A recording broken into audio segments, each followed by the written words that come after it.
Hello everyone, welcome back.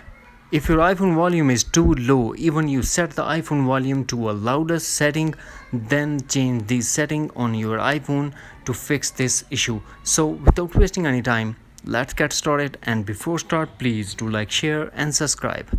First of all, we are going to launch settings. Here we have to find and tap on sounds and haptics and enable change with buttons.